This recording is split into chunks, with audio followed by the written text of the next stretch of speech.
तो अब अगला क्वेश्चन स्टार्ट करेंगे बिना टाइम वेस्ट किए हुए, क्योंकि आपको जो है ना 39, 40 और एक दो क्वेश्चन और पीछे का करना है, और उसके बाद एक टॉपिक भी पढ़ना है, डिफेक्ट्स इन द क्रिस्टल। एक छोटा सा टॉपिक है लेकिन इंपॉर्टेंट टॉपिक है ना। तो चलिए पहले क्वेश्चन नंबर 38 तो हो चुका है ना, 38 हमने कर लिया था ना, 38 कर लिया था ना, 39 करना है। आजा क्वेश्चन नंबर 39 पे, इजी क्वेश्चन है, देखना कैसे करेंगे। चल भाई यहां ध्यान दे सारे, क्वेश्चन नंबर 39। और मुझे लगता है कि आपने डायग्राम वगैरह रिपीट किया होगा ना, डायग्राम वगैरह घर पे रिवाइज करके आप आए होंगे। Question is the olivine series of minerals consist of crystals in which Fe and Mg ions may substitute for each other, causing substitutional impurity defect without changing the volume of the unit cell. In olivine series of minerals, oxide ion exists as FCC with Si4 plus occupying 1/4 of the octahedral void and divalent ions occupying 1/4 of the tetrahedral voids. The density of the fosterite, जो कि magnesium silicate है, is 3.21 ग्राम पर cubic centimetre, and that of phyllite, जो कि ferrous silicate है, is 4.34 ग्राम पर cubic centimetre. Find the formula of fosterite and phyllite minerals and the percentage of phyllite in an olivine with a density of 3.88 ग्राम पर cubic centimetre. अरे question दिखने में लंबा चौड़ा है बड़ा सिंपल. यहां देख सारे, यहां पे दो टाइप के मिनरल का जिक्र है जो कि एक सीरीज के अंदर, इसको ओलिवाइन सीरीज ऑफ मिनरल्स कहते हैं. एक यहां पर क्या बोल, एक है आपका क्या जिसका नाम है फोस्टेराइट, एक का नाम है फोस्टेराइट और दूसरे का है फायलाइट. और आपको यहां पे सबसे पहले फॉर्मूला कैलकुलेशन करना है. सबसे पहले फॉर्मूला कैलकुलेशन करें, डेंसिटी की बात हम इसके बाद सोचते हैं, पहले फॉर्मूला कैलकुलेशन. हाँ जी देखो ध्यान से, अगर फोस्टेराइट की बात करेंगे, फोस्टेराइट है मैग्नीशियम सिलिकेट, तो मतलब यहां पे सोचिए ऑक्साइड एफसीसी बनाएगा. अगर क्वेश्चन को ध्यान से पढ़े, लिखा हुआ है ना कि जो ऑक्साइड एनाइन होगा ये एफसीसी का फॉर्मेशन करेगा, ऐसा क्वेश्चन में साफ कहा गया. अरे सबको दिखाई दे रहा है ना, ऑक्साइड एनाइन एफसीसी का फॉर्मेशन करेगा, ऐसा साफ दिख रहा है. और बताइए जो Si4 प्लस है, जो Si4 प्लस है ये प्रेजेंट है 1/4 ऑफ द ऑक्टाहेड्रल वाइड्स में, ये प्रेजेंट है 1/4 ऑफ द ऑक्टाहेड्रल वाइड्स में. तो 1/4 इंटू यहां पर ऑक्टाहेड्रल वाइड की बात कर ले भाई, ऐसा कुछ करना पॉसिबल हो जाएगा. और बताइए उसके बाद मैग्नीशियम सिलिकेट है, मतलब यहां पर Mg2+ आपका डाइवेलेंट केटाइन होगा.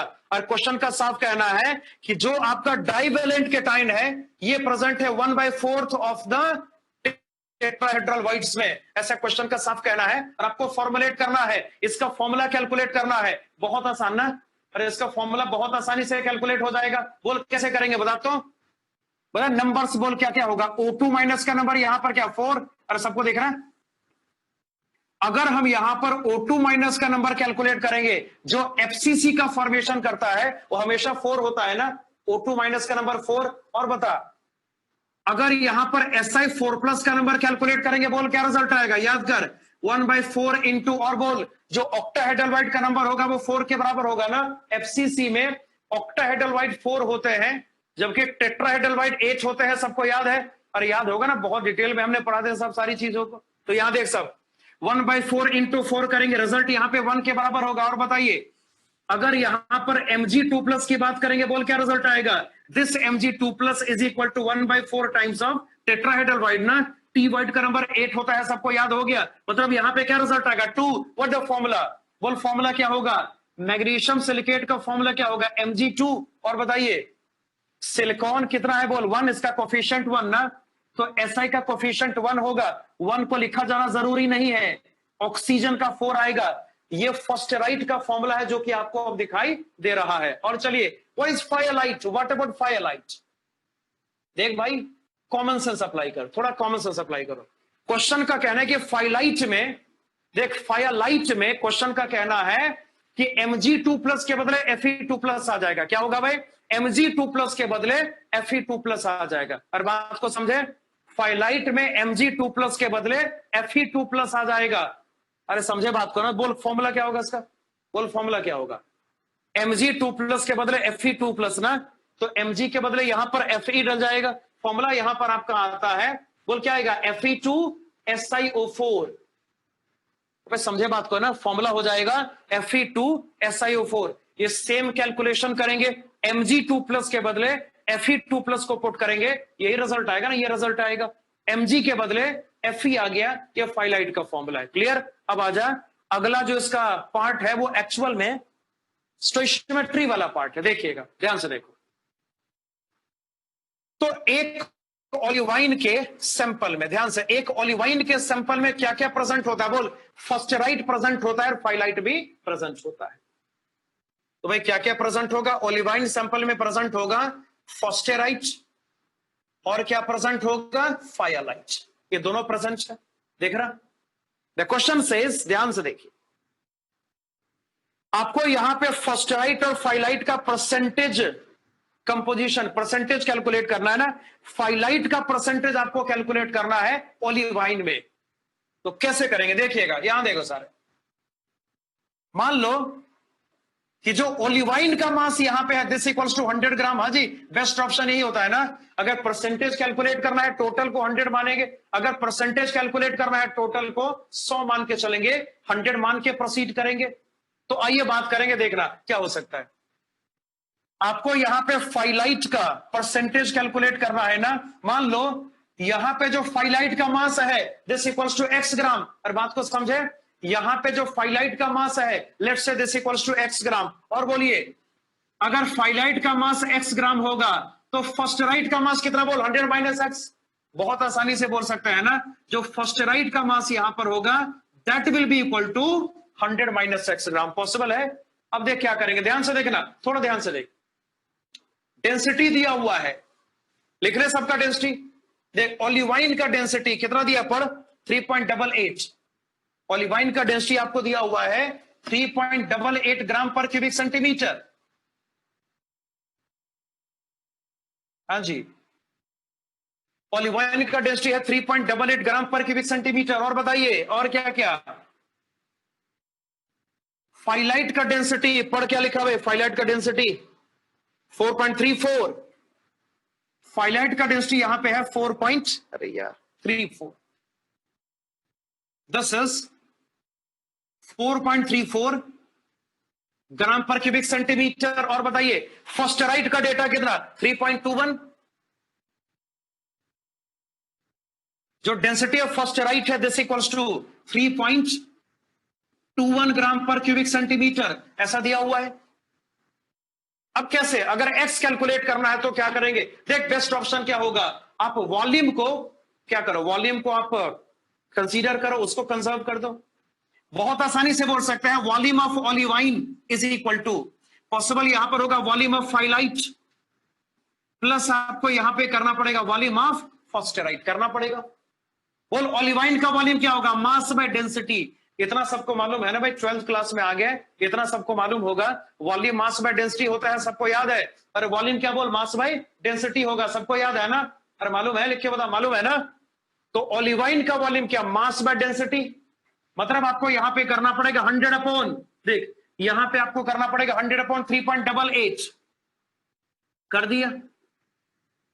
फाइलाइट का वॉल्यूम क्या होगा, मास बाय डेंसिटी। मतलब इसको लिखा जा सकता है, बोल क्या, x अपॉन 4.34 प्लस फॉस्फेराइट का डेंसिटी क्या, इसका मास बाय इसका वॉल्यूम, ये होगा 100 माइनस x अपॉन इसका डेंसिटी 3.21। जब इसको सॉल्व करोगे, x अप्रोक्सीमेटली 40% आता है, 41% के आसपास। तो जब यहां पे x कैलकुलेट करेंगे, अप्रोक्सीमेट डेटा हो जाता है 41 ग्राम, है ना। तो 100 ग्राम ओलिवाइन में फाइलाइट का मास कितना है, बोल, कितना मास है, 41 ग्राम। कितना अप्रोक्सीमेशन करेंगे, 41 आएगा, अप्रोक्सीमेट आंसर 41 आता है। तो 100 ग्राम में फाइलाइट का मास है 41 ग्राम, बोल कितना परसेंटेज होगा, ये तो श्योर है ना, 41%। मतलब ये देख, यहां तक सॉलिड स्टेट है ना, यहां तक सॉलिड स्टेट है, बाकी तो स्टोइशियोमेट्री है कि भाई परसेंटेज कैलकुलेट करना है। ओलिवाइन के मास को 100 ग्राम मानो, तो उसमें जो फाइलाइट का मास होगा x ग्राम होगा, फॉस्फेराइट का 100 माइनस x हो जाएगा। उसके बाद वॉल्यूम को कंजर्व करेंगे, x कैलकुलेट करना पॉसिबल हो जाएगा, जो कि टोटल 100 ग्राम मास में आएगा ना। मतलब सिंपल है कि जो परसेंटेज यहां पर होगा फाइलाइट का मस्ट बी इक्वल टू 41%। और अब ये फाइनल हो गया, देख रहा सबको ना, इस तरीके से इसको सॉल्व करना है। Now this is completed. जल्दी कर, इसको जल्दी नोट करो। अब बचा क्वेश्चन नंबर 48 क्वेश्चन आईटी का पूछा गया सवाल है, बहुत पहले का क्वेश्चन आईटी का पूछा गया क्वेश्चन। क्वेश्चन नंबर 40, थोड़ा जल्दी करना भाई, आज लास्ट क्लास से खत्म करना है इसको। जल्दी लिखो। लिख लिया, मिटा दूं मैं? साथ में लिखना सबको। चलो हो गया, हटा दूं?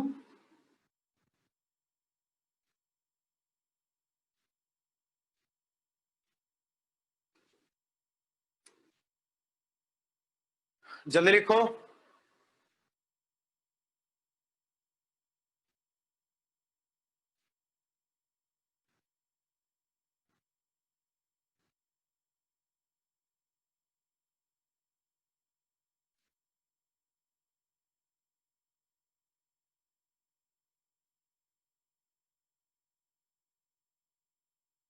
क्वेश्चन नंबर 40,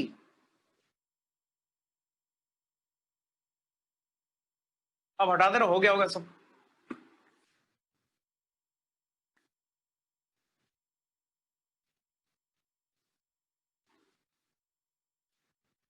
चलो 48 क्वेश्चन कैसे करेंगे देखिए।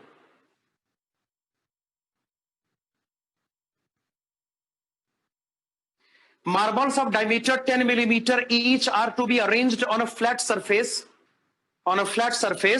so that their centers lie within the area enclosed by 4 lines of length each 40 millimeter. Sketch the arrangement that will give the maximum number of marbles per unit area that can be enclosed in this manner and reduce the expression to calculate it.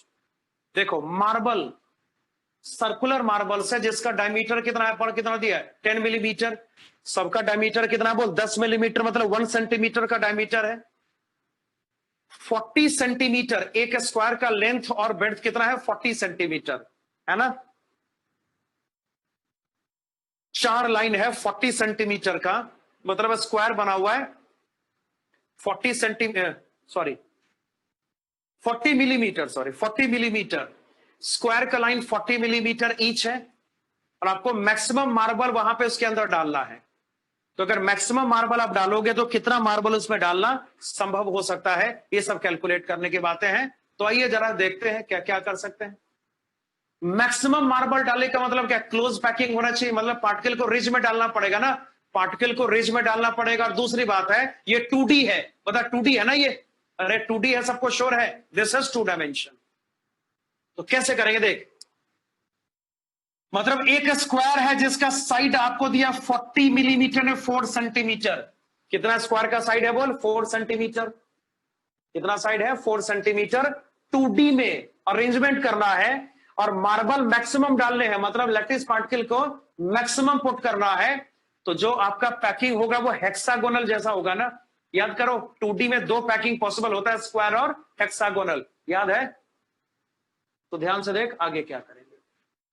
तो ये 4 centimetre लंबा एक line है और इसमें marble ऐसे, चलो पहले मार्बल ही ड्रॉ कर लेते हैं। मार्बल का डायमीटर 1 सेंटीमीटर है, 10 मिलीमीटर मतलब क्या है, 1 सेंटीमीटर। एक मार्बल ऐसे जाएगा, एक ऐसे, तीसरा मार्बल, और ये क्या, चौथा मार्बल। 4 मार्बल हो गए। स्क्वायर यहां से शुरू हो रहा है,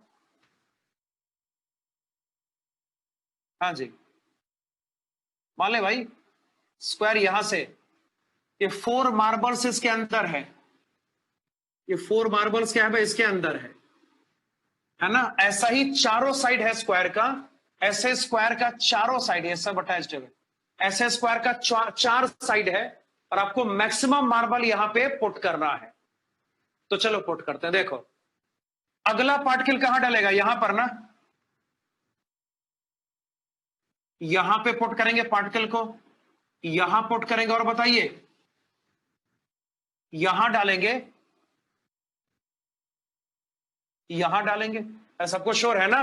तब ना मार्बल ये वाला स्पेस कवर हो पाएगा। उसके बाद यहां पार्टिकल डालो, यहां पुट करोगे, यहां पार्टिकल डालोगे, यहां पार्टिकल डालोगे, फिर इसको रिपीट करोगे ना, यहां पे ड्रॉ कर पार्टिकल, यहां पे मार्बल आएगा, यहां पे ड्रॉ करेंगे, यहां पे ड्रॉ करेंगे, यहां पे ड्रॉ करेंगे। अब ये बता, क्या यहां से यहां का डिस्टेंस 4 सेंटीमीटर होगा, 40 मिलीमीटर होगा? बता कि एक और लाइन चाहिए, लिख के बता कि और एक और लाइन चाहिए, या 40 सेंटीमीटर यहां से यहां का डिस्टेंस है? नहीं है ना भाई, एक और लाइन चाहिए ना। किसने बोला होगा? अरे बेवकूफ, कैसे होगा? अरे रिज के अंदर है ना, स्क्वायर पैकिंग होता तब ना ये भी 40, 4 ही लाइन में 40 आ जाता, 40 मिलीमीटर 4 सेंटीमीटर आ जाता।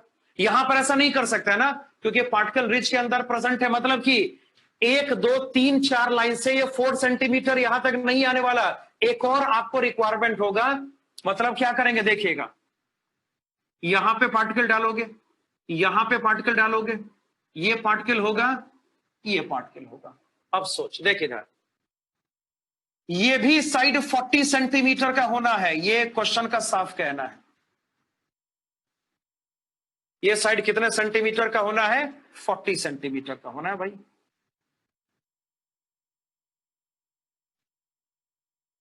मुझे बता, कुछ पोर्शन इसका भी लेना पड़ेगा ना इसके अंदर, हाँ या ना? कुछ पोर्शन इसका भी तो अंदर जाएगा, क्योंकि भाई यहां से यहां का डिस्टेंस किसी हाल में 40 सेंटीमीटर नहीं हो सकता, क्योंकि पार्टिकल को हमने रिज के अंदर डाला हुआ है ना। कुछ पोर्शन इसका भी लेना पड़ेगा, तो इसका जो पोर्शन होगा उसको मैं इतना ले लेता हूं। ठीक है, चल इतना ले लिया। देख इधर, यही वो अरेंजमेंट होगा जो कि ये बात इंश्योर करेगा कि आपके स्क्वायर में जिसका हर साइड 4 सेंटीमीटर के बराबर है, मैक्सिमम पार्टिकल यहां पे इंड्यूस करना पॉसिबल हो जाए। बोल हाँ या ना, बता तो। कोई दूसरा अरेंजमेंट आपको दिख रहा है जहां पे इससे ज्यादा पार्टिकल अब डाल दोगे स्क्वायर के अंदर? नहीं डाल पाओगे ना। अब ध्यान देखना, ध्यान से देख इधर, इसमें सारी श्योरिटी है, इसमें श्योरिटी नहीं है ना। इसका कितना पोर्शन अंदर है वो नहीं कह सकते ना, वो तो कैलकुलेट करना पड़ेगा। यस और नो? इसका कितना पोर्शन अंदर होगा तो मैथमेटिकली कैलकुलेट करना पड़ेगा। आधा अंदर होगा नहीं कह सकते ना भाई, आधा तो नहीं कह सकते, मतलब अपने हिसाब से कुछ नहीं बोल सकते ना। नो प्रेडिक्शन, कोई प्रेडिक्शन नहीं कर सकते।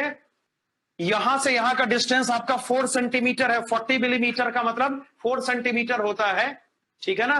तो इसका कितना पोर्शन अंदर होगा हमें इसका आइडिया बिल्कुल नहीं है।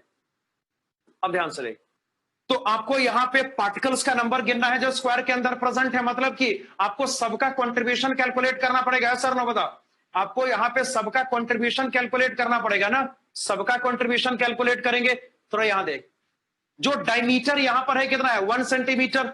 डायमीटर कितना बोल? 1 सेंटीमीटर है कि नहीं? अब ये बता, देख इधर, तो ये इन सब का कंट्रीब्यूशन क्या होगा? जो इस स्क्वायर के अंदर प्रेजेंट है उनका कंट्रीब्यूशन क्या होगा? 1। इसका 1 होगा, इसका 1 होगा, सबका 1 होगा। इसका कंट्रीब्यूशन क्या होगा? 1/2 ना, ये तो श्योर है। बोल इसका कंट्रीब्यूशन 1/2 होगा क्या? देख, अब देख कैसे होगा। देख, यहां से यहां का डिस्टेंस कितना है? 4 सेंटीमीटर है ना।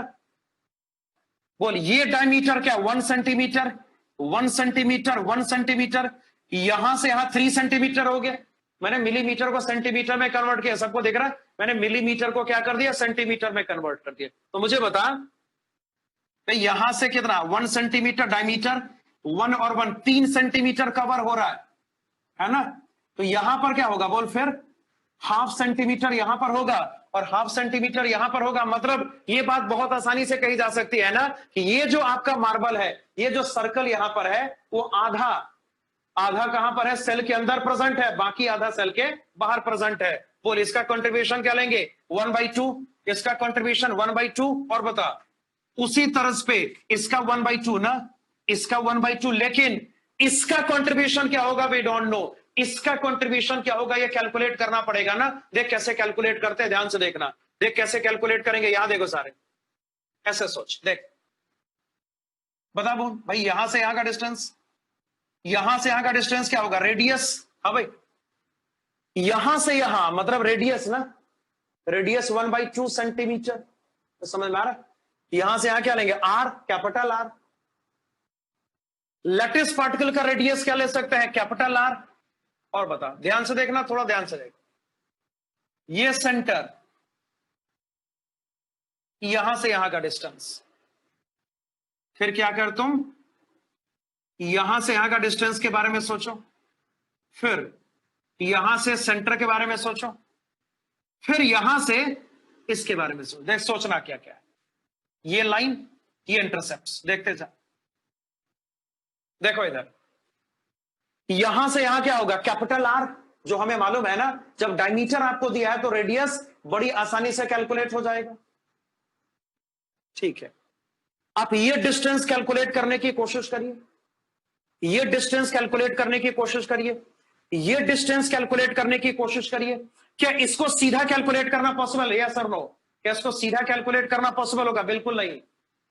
देखना इसको, अरे बेवकूफ, पहले यहां देखना, आईआईटी का क्वेश्चन है, कोई हंसी मजाक नहीं है कि खुद कुछ भी बोल दिया अपनी मर्जी से।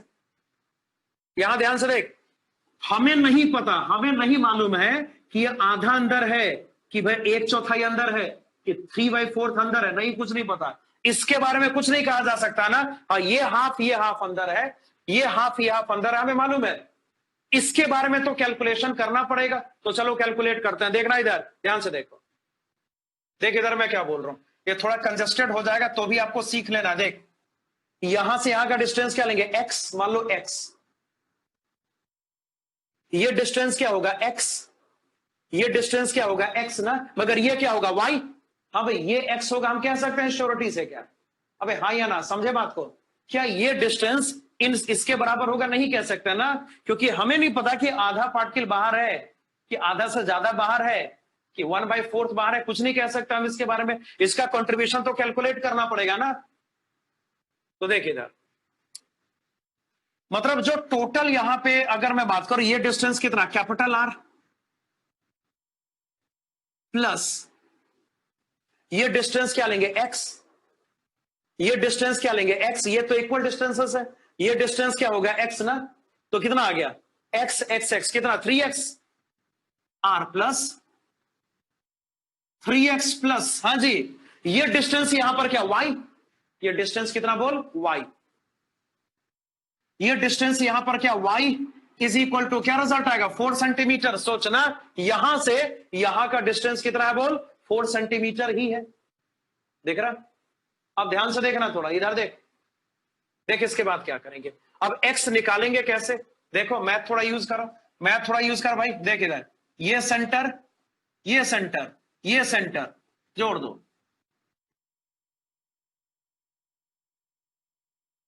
ये कौन सा ट्राइंगल है, इक्विलेटरल और not, it is equilateral triangle, बिल्कुल है, इक्विलेटरल है ना ये। और ये एंगल क्या होगा, 60 डिग्री, इक्विलेटरल ट्राइंगल मतलब ये जो एंगल होगा, this must be equal to 60 degree, ये जो एंगल यहां पर होगा, this must be equal to 60 degree. आप यहां पर ये कैलकुलेट करने की कोशिश करोगे ना, आपको इसको कैलकुलेट करना, किसको कैलकुलेट करना, इसको कैलकुलेट करना। देख कैसे करेंगे, क्या साइन 60 करना आएगा? मैं थोड़ा शॉर्टकट यहां पे यूज कर रहा हूं क्योंकि मुझे लगता है कि इतना मैथमेटिक्स आपको आता होगा। हाँ जी, साइन 60 करना आएगा, साइन थीटा मतलब परपेंडिकुलर अपॉन हाइपोटेन्यूज होता है ना। देख इधर ध्यान से, साइन, इसका साइन क्या होगा, परपेंडिकुलर ये रहा और हाइपोटेन्यूज ये हो गया ना, तो साइन 60, परपेंडिकुलर को हमने एक्स माना हुआ है, तो साइन 60 का मतलब यहां पर होगा एक्स बाई, और बता हाइपोटेन्यूज यहां पर क्या होगा, R plus R, 2r, yes और नो। अरे हाइपोटेन्यूज क्या होगा, आर और आर 2r ना, तो इसको यहां पे लिख सकते हैं बहुत आसानी से, क्या लिखेंगे बोल, x बाई 2r, इसको बहुत आसानी से लिखा जा सकता है, that will B x upon 2r। Sure है, लिख सकते हो। अब चल आगे बात करेंगे, ध्यान से देखना, साइन 60 क्या, √3/2 इज इक्वल टू, यहां पर क्या पॉसिबल होगा, x बाई 2r, हाँ जी, इज इक्वल टू, यहां पे सिंपल क्या पॉसिबल होगा बोल, x बाई 2r, इसमें कोई शक नहीं। अरे हो सकता है ऐसा ना, ये कितना पॉसिबल होगा, x बाई 2r, और सोच ऐसे करते हैं ना, देखिए यहां पे 2r क्या, 2r मतलब डायमीटर होता है, 2r डायमीटर होता है जो कि 1 है ना। देख 10 मिलीमीटर डायमीटर आपको दिया, उसका मतलब 1 सेंटीमीटर, क्या मतलब उसका बोल, 1 सेंटीमीटर, यस और नो। अरे मतलब कितना, 1 सेंटीमीटर ना, सबको श्योर है, तो यहां ध्यान दे, ये जो 2r यहां पर होगा 1 सेंटीमीटर होगा, मतलब √3/2 इज इक्वल टू यहां पर x बाई 1 सेंटीमीटर, मतलब बहुत आसानी से बोल सकते हैं ये जो x का डेटा यहां पर होगा, this equals to 3/2 centimetre, sorry √3/2 centimetre. √3/2 कितना आएगा? अप्रॉक्स 0.9 के आसपास ना। एक्स यहां पर कितना आएगा? Approximately 0.86, approx 0.9 centimetre. हाँ भाई, एक्स कितना आ गया? बोले अप्रोक्सीमेटली 0.9 सेंटीमीटर। इसमें कोई दिक्कत आपको नहीं होनी चाहिए। अबे समझे इतना, एक्स कितना आ गया? Approximately 0.9 centimetre. वो साइन 60 से मैंने ये डिस्टेंस कैलकुलेट कर लिया। अब आइए इसको जरा इस इक्वेशन में डाल के देखते हैं। बोल रेडियस कितना है? कोई बता सकता है रेडियस कितना? बोल रेडियस कितना है, बता दो जरा। अरे वो तो डायमीटर है ना 1 सेंटीमीटर, रेडियस 1/2। हाँ भाई देख इधर, मैं लिख रहा हूं, चल मैं पूरा लिख दे रहा हूं, तुम लोग डफर हो यार। रेडियस डायमीटर बाई 2 होता है, मालूम है सबको? तो होता है डायमीटर बाई 2। कितना डायमीटर? बोल 10 मिलीमीटर है, 1 सेंटीमीटर बाई 2, क्या रिजल्ट आएगा? 0.5। रेडियस है 0.5 सेंटीमीटर, देख रहा सबको ना? तो जरा ध्यान दे इधर, आर के बदले क्या डालेंगे? बोल 0.5 plus 3 into X, 3 into 0.9 plus Y is equal to 4। कितना आएगा? Is equal to 4। चूंकि ये क्वेश्चन आईटी का पूछा गया क्वेश्चन है तो इसका मुझे आंसर मालूम है, मैं वाई लिख दे रहा हूं। वाई आता है अप्रोक्सीमेटली 0.5। वाई कितना आएगा? No no, approximately 0.9। वाई आता है अप्रोक्स 0.9 सेंटीमीटर। अब कैलकुलेट करोगे लगभग लगभग डेटा 0.9 सेंटीमीटर ही आएगा। अब चेक करके देख लो, इतना ही आएगा, श्योर आएगा। आर हो गया अप्रोक्सीमेटली कितना? 0. वाई कितना? अप्रोक्सीमेटली 0.9। मतलब क्या? मतलब ये निकला कि एक्स और वाई बराबर है। मतलब क्या निकला? एक्स और वाई लगभग बराबर है ना। अरे हमने अप्रोक्सीमेशन किया है ना, अप्रोक्सीमेशन किया ना, उसको अप्रोक्सीमेशन कर दिया ना, यहां पे इस डेटा को अप्रोक्सीमेशन में ले लिया, दैट्स वाई। तो ध्यान से देख, तो कहने का मतलब यहां पे सिंपल सा ये निकला, देखो कहने का मतलब सिंपल सा यहां पे ये निकल के आया कि एक्स और वाई आपस में बराबर है। एक्स और वाई आपस में क्या है? वो लगभग बराबर है। अब ये 0 पॉइंट, अब अभी भी बेवकूफी कर रहा हूं, इसको राउंड ऑफ किया था ना मैंने, राउंड ऑफ किया था, इसलिए आंसर थोड़ा सा वेरी कर रहा। चल 0.9 लगभग, मतलब 0.8 समथिंग आएगा, इसको क्या लेंगे? अप्रॉक्स 0.9। एक्स और वाई अप्रोक्सीमेटली बराबर है। चलो, क्योंकि यहां पे हमने राउंड ऑफ किया हुआ है ना, तो चल ध्यान से देखिए, मतलब ये डिस्टेंस x है, ये भी x है, ये भी x है, और ये भी x जैसा ही है। अब हमने साबित कर लिया कि x यहां पर क्या होगा? लगभग y के बराबर। हमने इस डेटा से प्रूव कर लिया है कि x यहां पे लगभग y के बराबर होगा ना। अब बता मुझे, अगर x अप्रोक्सीमेटली y के बराबर है, इसका मतलब है कि यहां से यहां का डिस्टेंस क्या होगा? बोल, ये आधा बाहर है ना, थोड़ा यही सोचने का विषय। देख इधर, एक्स हमने कैसे जनरेट किया था? यहां आर निकाल दिया था, याद कर, यहां से आर निकाल दिया और यहां से यहां का डिस्टेंस कैलकुलेट किया था, और ये डिस्टेंस भी एक्स है। इसका मतलब है कि यहां से आर निकल चुका है ना, यहां से क्या निकल चुका है? आर निकल चुका है। मतलब कहा जा सकता है ना, मतलब ये कहा जा सकता है कि ये जो डिस्टेंस होगा वो आर के बराबर हो जाएगा। मतलब यहां से साबित होता है कि इस वाले लेयर में भी आधा पार्टिकल बाहर है और आधा अंदर है। हमें पहले नहीं पता था ना। हाँ भाई, पहले क्या आंख बंद करके बोल सकते थे कि इसका कंट्रीब्यूशन 1/2 होगा बिना साबित किए? लिख के बता, क्या बिना साबित किए इसका कंट्रीब्यूशन 1/2 बोला जा सकता था? नहीं, अबे नहीं बोल सकते था ना। थोड़ी पता है कि क्या है क्या नहीं है, वो तो मैथमेटिक्स हमने अप्लाई करा, तो हमें पता चल गया कि जो ये डिस्टेंस है लगभग वही ये भी है। वो हमने कैलकुलेट करा, एक्स अप्रोक्सीमेटली वाई आर। समझे बात को? मतलब कि ये आधा ही बाहर होगा ना, ये क्या होगा? आधा बाहर होगा। मतलब जो कंडीशन यहां पर होगा वही कंडीशन यहां पर भी होगा। तो अब यहां पे जाहिर होता है कि जो पार्टिकल यहां पे नीचे प्रेजेंट है उन सबका भी कंट्रीब्यूशन 1/2 के बराबर ही है। उन सब का भी कंट्रीब्यूशन यहां पर क्या बोल? 1/2 के बराबर ही है। ऐसा यहां पे अब साबित हो रहा है। और आपको यहां पे पार्टिकल्स का टोटल नंबर कैलकुलेट करना था ना। देख क्वेश्चन को,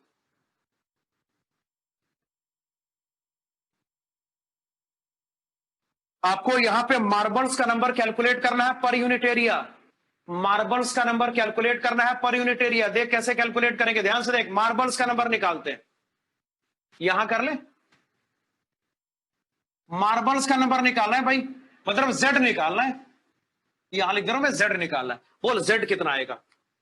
कुछ पार्टिकल का कॉन्ट्रीब्यूशन 1 है, बाकी सबका 1/2 सबको दिखाई दे रहा है, तो जरा काउंट करें। 1 2 3 4 5 6 7 8 9 10 11 12 13 14 14 पार्टिकल यहां पर ऐसा है, 14 पार्टिकल यहां पर ऐसा है जिसका कंट्रीब्यूशन 1 के बराबर है। 1/2 कितने वाले का? बोल 1 2 3 4 5 6 7 8 8 पार्टिकल यहां पर ऐसा है जिसका कंट्रीब्यूशन 1/2 है। तो 8 पार्टिकल का कंट्रीब्यूशन 1/2 है, मतलब कि z यहां पर 18 के बराबर हो जाएगा। और z यहां पर क्या होगा? 18 ना। z यहां पे 18 के बराबर होगा, बोला जा सकता है सर, ये तो कैलकुलेट हो गया। तो पार्टिकल्स का टोटल नंबर यहां पे इफेक्टिवली 18 के बराबर हो जाएगा। चलो जल्दी नोट करो इसको। पार्टिकल्स का टोटल नंबर यहां पर इफेक्टिवली 18 के बराबर हो जाएगा। समझे ना? मैं इसको रिवाइज कर रहा हूं, तुम नोट करते जाओ। आर बाहर निकाल दिया था मैंने, सेंटर टू सेंटर मैंने बात करी थी ना। इसको x माना, इसको वो, तो ये भी x होगा, ये भी x होगा। अब ये y हो गया। इसके बारे में कुछ आइडिया हमें पहले से नहीं था कि ये कितना होगा, मगर ये मालूम था कि यहां से यहां का डिस्टेंस कितना होगा? 4, हर साइड 4 सेंटीमीटर है ना, तो सबको जोड़ दिया मैंने। तो ये जो सबका समेशन होगा वो 4 के बराबर आएगा। फिर थोड़ा मैथमेटिक्स यूज करेंगे तो x को कैलकुलेट करना पॉसिबल हो जाएगा। तो x को कैलकुलेट करेंगे, √3/2 सेंटीमीटर आएगा, जो कि अप्रोक्सीमेटली 0.9 सेंटीमीटर होता है। उसके बाद हमने जब यहां पे r को 0.5 रखा, जब इसको सॉल्व करेंगे y भी 0.9 के बराबर हो जाएगा, मतलब x = y। तो जब x और y बराबर है, ये डिस्टेंस और ये डिस्टेंस बराबर है, तो हमने r बाहर निकाला होगा, मतलब कि आधा बाहर आधा अंदर। तो इन सब का कॉन्ट्रीब्यूशन 1/2, इसका 1/2, इसका 1/2, अंदर वाले का 1। टोटल पार्टिकल्स का नंबर कितना? बोल टोटल पार्टिकल्स का नंबर 18 है। अब इसको कैलकुलेट करेंगे पर यूनिट एरिया, पहले इसको नोट करो।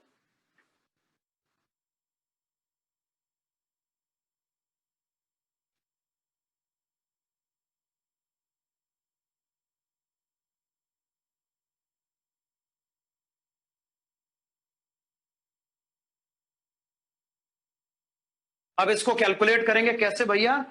Per unit area. तो थोड़ा स्पेस यहां पे बचेगा तब ना करेंगे, जल्दी नोट कर। हो गया? डायग्राम हटा दूं? तो डायग्राम हो गया था ना सबका,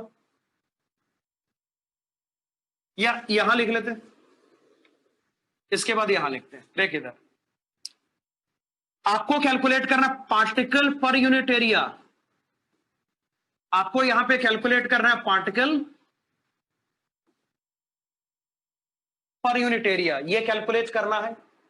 बोल क्या रिजल्ट आएगा अगर इसको कैलकुलेट करेंगे? बोल टोटल पार्टिकल यहां पे 18 है ना, और एरिया कितना है? बोल 4 सेंटीमीटर 4 सेंटीमीटर स्क्वायर है। तो एरिया कितना होगा? 16 सेंटीमीटर स्क्वायर ना।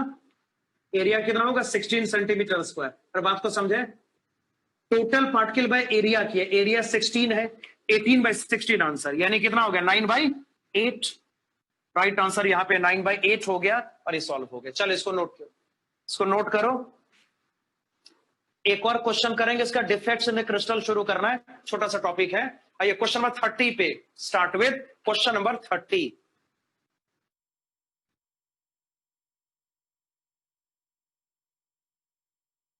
ये हो गया नोट? चल भाई हटा रहा हूं मैं इसको।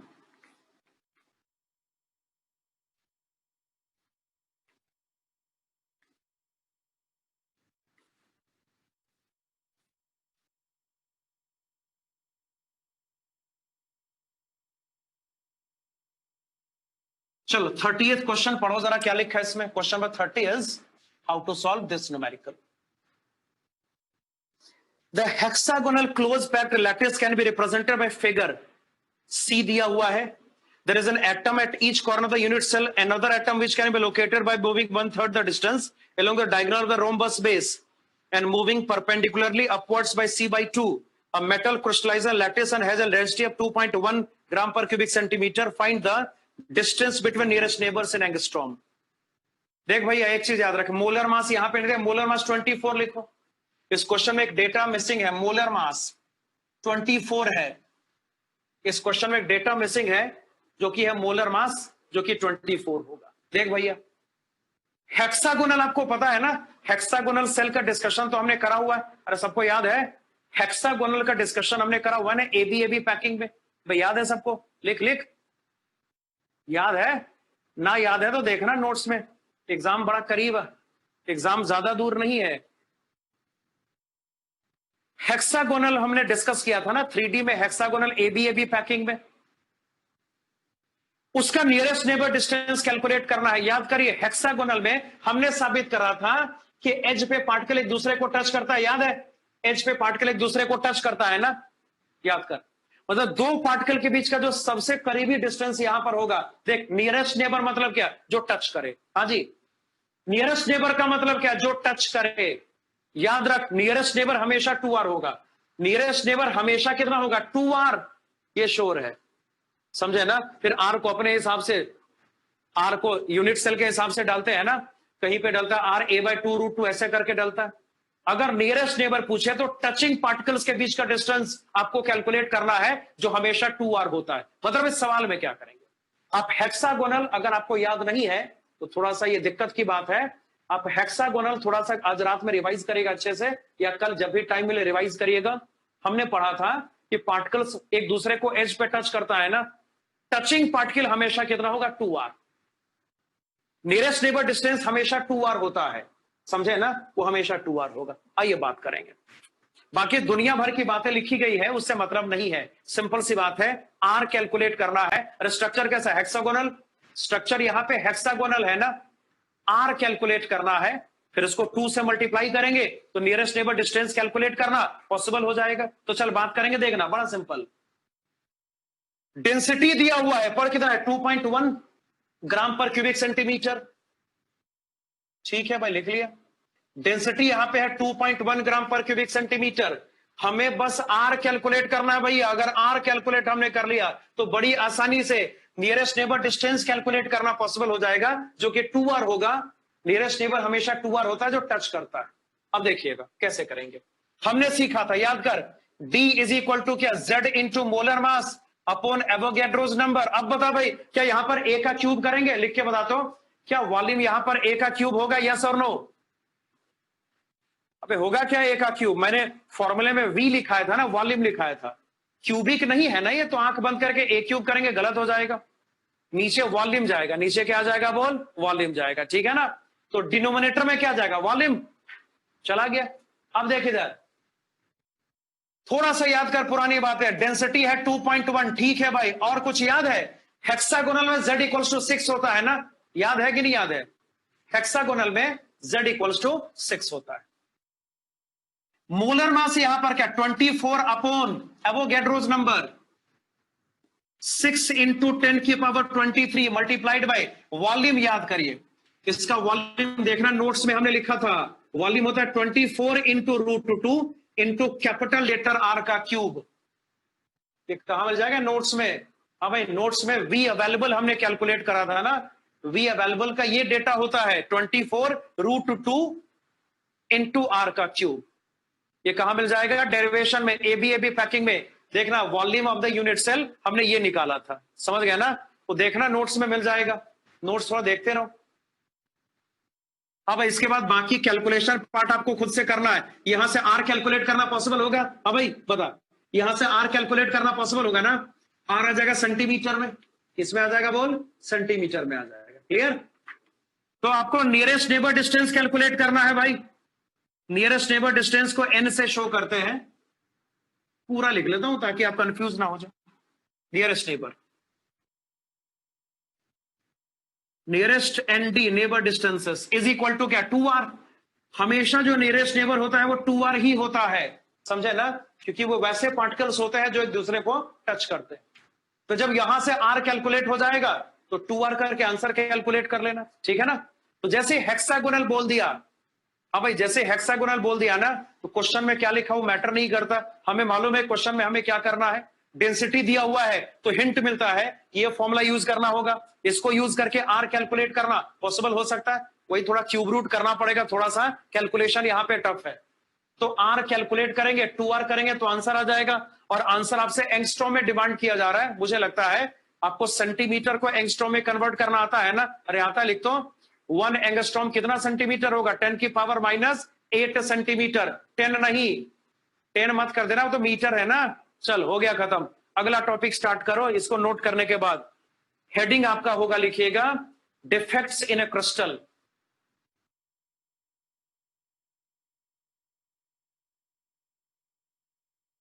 चलो इसको नोट करो जल्दी से, अगला टॉपिक स्टार्ट करेंगे डिफेक्ट्स इन ए क्रिस्टल। तो जल्दी करो।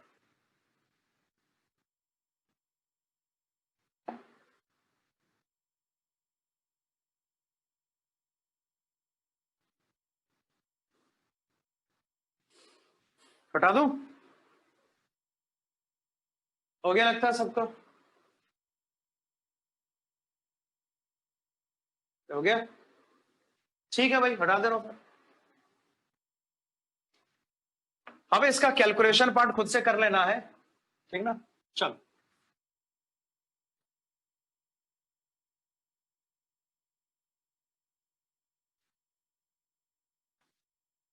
हेडिंग दो, डिफेक्ट्स इन ए क्रिस्टल है, लास्ट टॉपिक है डिफेक्ट्स इन अ क्रिस्टल।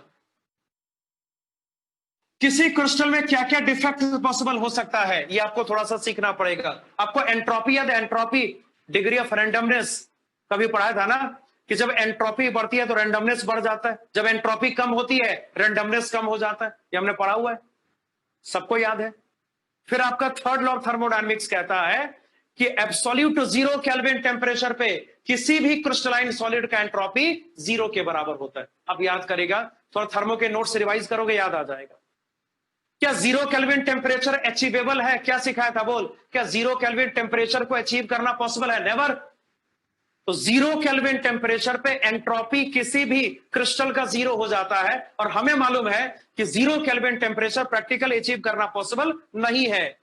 इसका मतलब है, इसका सीधा सा मतलब है कि कोई भी क्रिस्टल ऐसा नहीं होगा जो डिफेक्टिव नहीं होगा। कोई भी क्रिस्टल यहां पर ऐसा नहीं होगा जो डिफेक्टिव नहीं होगा। डिफेक्ट खत्म होने का मतलब एंट्रोपी जीरो। एंट्रोपी चेंज की बात नहीं कर रहा, entropy absolute entropy. Defect zero का मतलब, डिफेक्ट ना होने का मतलब एंट्रोपी जीरो है। प्रैक्टिकली एंट्रोपी कभी जीरो नहीं हो सकती, क्योंकि एंट्रोपी जीरो केल्विन पे जीरो होती है, जो कि नॉन अचीवेबल टेम्परेचर है। समझे बात को ना? जो कि नॉन अचीवेबल टेम्परेचर है, इसका ध्यान आपको रखना पड़ेगा। अब देखिएगा, मतलब क्रिस्टल में कहीं ना कहीं प्रॉब्लम जरूर होगी। उसका जो अरेंजमेंट ऑफ पार्टिकल्स होगा वो डिस्टर्ब्ड होगा ना, वो 100% एक्यूरेट होगा, वो हमेशा एक ही पैटर्न में होगा, कोई जरूरी नहीं है ना। मतलब क्रिस्टल हमेशा डिफेक्टिव होता है। हम कहते हैं ना कि क्रिस्टल में पार्टिकल्स हमेशा एक प्रॉपर वे में अरेंज्ड होता है। उस अरेंजमेंट में कुछ कुछ प्रॉब्लम हमेशा बनी रहती है, क्योंकि एंट्रोपी जीरो करना पॉसिबल नहीं है, रैंडमनेस को जीरो करना प्रैक्टिकली इम्पॉसिबल है, ऐसा नहीं किया जा सकता। क्लियर ना? अब आइए बात करेंगे। देखिए, इसके दो सेक्शन है। पहला सेक्शन को कहा जाता है स्टोइशियोमेट्रिक डिफेक्ट्स, और दूसरे को कहा जाता है नॉन स्टोइशियोमेट्रिक डिफेक्ट्स। जो स्टोइशियोमेट्रिक डिफेक्ट होता है वो वैसा डिफेक्ट है जिसको अप्लाई करने से आपका जो स्टोइशियोमेट्रिक फॉर्मूला होगा वो चेंज नहीं करेगा। जबकि जो नॉन स्टोइशियोमेट्रिक डिफेक्ट है ना, ये वैसा डिफेक्ट होता है जिसको अप्लाई करने से आपका जो क्रिस्टल का केमिकल फॉर्मूला है वो चेंज कर जाएगा। तो सबकी बात हम बारी बारी से करेंगे। तो चलो, हेडिंग सबका हो गया डिफेक्ट्स इन ए क्रिस्टल। अब पहला सेक्शन यहां पे स्टार्ट करेंगे। लिखो पहला सेक्शन, लिखो स्टोइशियोमेट्रिक डिफेक्ट्स। हेडिंग दो, स्टोइशियोमेट्रिक डिफेक्ट्स। Heading is स्टोइशियोमेट्रिक defects. एक लाइन इसके नीचे नोट करो, एक लाइन इसमें नोट करना है, नोट करो जरा। लिखो द स्टोइशियोमेट्रिक फॉर्मूला। लिखिए the स्टोइशियोमेट्रिक formula of the crystal, the स्टोइशियोमेट्रिक formula of the crystal, the स्टोइशियोमेट्रिक formula of the crystal remain unaffected. The स्टोइशियोमेट्रिक formula of the crystal remain unaffected. ये जो डिफेक्ट है ना, ये ऐसा डिफेक्ट है जिस कारण से आपका जो केमिकल फॉर्मूला क्रिस्टल का होगा, आपका जो क्रिस्टल का इंपिरिकल फॉर्मूला होगा वो चेंज नहीं होगा, उसको चेंज नहीं किया जा सकता। क्लियर ना? आइए बात करेंगे। तो इसका दो सब टाइप है जो कि बहुत इंपॉर्टेंट है। मेंस में अक्सर इससे क्वेश्चन आता है, पर क्वेश्चन बड़ी आसानी से सॉल्व भी हो जाता है। देखिए, यहां पे दो डिफेक्ट पॉसिबल है इस वाले सेक्शन में। पहला होता है शॉटकी डिफेक्ट और दूसरे को कहते हैं फ्रैंकल डिफेक्ट। पहला क्या होगा? शॉटकी डिफेक्ट, दूसरा फ्रेंकल डिफेक्ट, है ना? आइए बात करेंगे number one is Schottky defect. Number one is Schottky defect. देखिए डिफेक्ट कैसा होगा, इसको ड्रॉ करके मैं समझाता हूं ये डिफेक्ट कैसा होता है। देखिए अगर हमारे पास कोई आयनिक क्रिस्टल है सपोज करो, तो यहां पर क्या होगा? प्लस के बाद माइनस ना, फिर यहां पर क्या लेंगे? प्लस, ये माइनस, यहां पे प्लस, ऐसा कुछ करना पड़ेगा। फिर यहां पर क्या होगा? माइनस, कुछ ऐसा कर सकते हैं ना? और बताइए, यहां पे माइनस होगा, प्लस, क्रिस्टलाइन नेचर, ये माइनस, यहां पे प्लस आएगा, माइनस, यहां पे प्लस पुट करेंगे। उसी तरीके से ये प्लस है, यहां पे माइनस, और बता प्लस माइनस मतलब एनाइन और कैटाइन, समझ लेना इस बात को।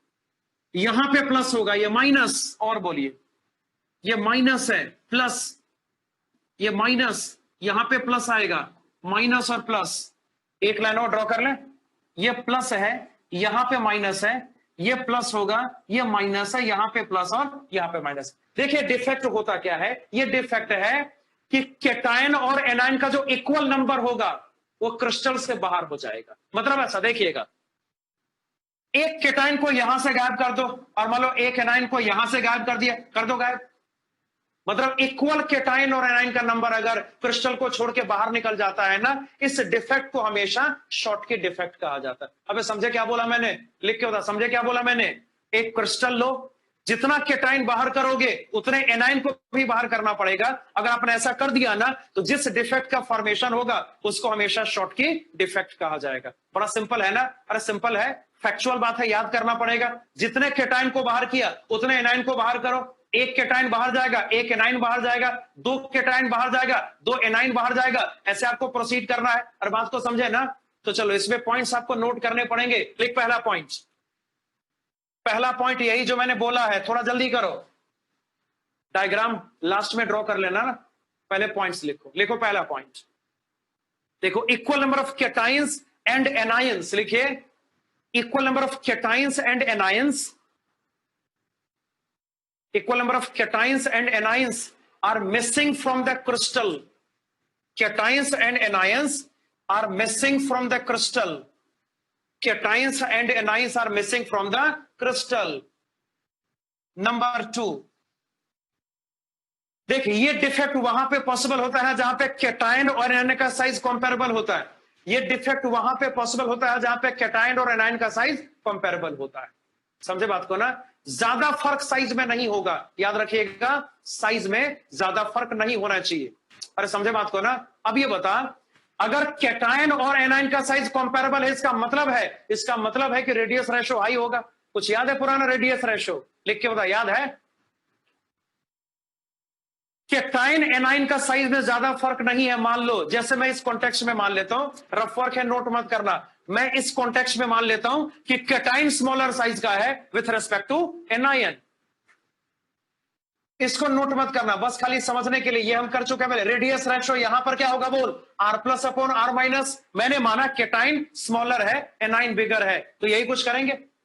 अब ये बता मुझे, कैटायन एनायन का साइज अगर कंपेरेबल होगा तो रेडियस रेशो हाई हो जाएगा ना? और ये बता, अगर रेडियस रेशो हाई होगा इसका मतलब है कोऑर्डिनेशन नंबर हाई होगा। कुछ याद है कोऑर्डिनेशन नंबर? लिख, अरे वो टेबल बनाया था ना, टेबल बनाया था याद? जैसे जैसे रेडियस रेशो बढ़ता है कोऑर्डिनेशन नंबर बढ़ता चला जाता है ना। पहली बार में 3, फिर 4, फिर 6, फिर 8। देख मैं दोबारा नहीं बताने जा रहा उसको, आपको थोड़ा सा नोट्स पढ़ना पड़ेगा तो आपको याद आ जाएगा।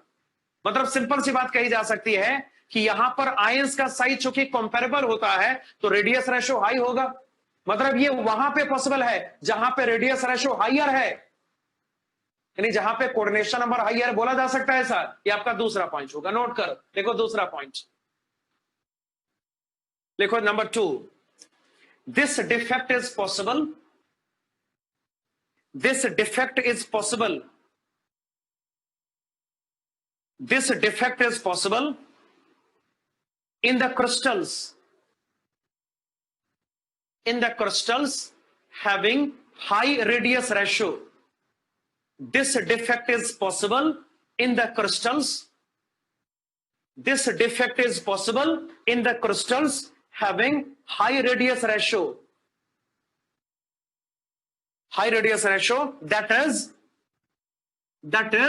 high coordination number, that is high coordination number. Number 3 पे आ, तीसरा पॉइंट, तुम ये मुझे बताओगे अगर ये डिफेक्ट पॉसिबल होगा कहीं पे तो क्रिस्टल का डेंसिटी कम होगा, बढ़ेगा या अनअफेक्टेड होगा? सोच के बता।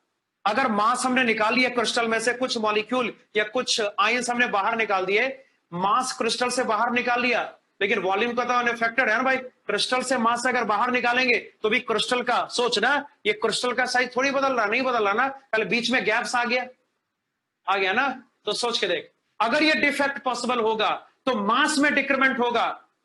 अबे मास में डिक्रीमेंट होगा सबको श्योर है, मगर वॉल्यूम क्या रहेगा? कांस्टेंट। और आपको मालूम है, देख बताना नहीं पड़ेगा, आपको मालूम होगा डेंसिटी मास बाय वॉल्यूम होता है, ये तो सबको मालूम है ना। मास यहां पे कांस्टेंट है, सॉरी मास यहां पे कम हो रहा है, वॉल्यूम कांस्टेंट है ना। तो चूंकि यहां पर मास बाहर निकल रहा है तो क्रिस्टल के मास में डिक्रीमेंट होगा, मगर वॉल्यूम तो कांस्टेंट है, तो डेंसिटी डिक्रीज करेगा, सबको श्योर है। अरे सबको श्योर है ना, मास कम हो रहा है, वॉल्यूम फिक्स्ड है, क्रिस्टल का वॉल्यूम थोड़ी बदला, खाली बीच में गैप्स आ गए। तो वॉल्यूम यहां पे पहले जैसा है, मास में डिक्रीमेंट हो गया। बड़ी आसानी से कहा जा सकता है कि यहां पे क्रिस्टल के डेंसिटी में डिक्रीमेंट होगा। तो लेकिन तीसरा पॉइंट, डेंसिटी डिक्रीजेस। लेकिन तीसरा पॉइंट, डेंसिटी डिक्रीजेस। और ये डायग्राम ड्रॉ करो जल्दी से। लेकिन तीसरा पॉइंट, डेंसिटी डिक्रीजेस। और ये डायग्राम ड्रॉ करके इसको फिनिश करना है, जल्दी ड्रॉ करो।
हो गया नोट?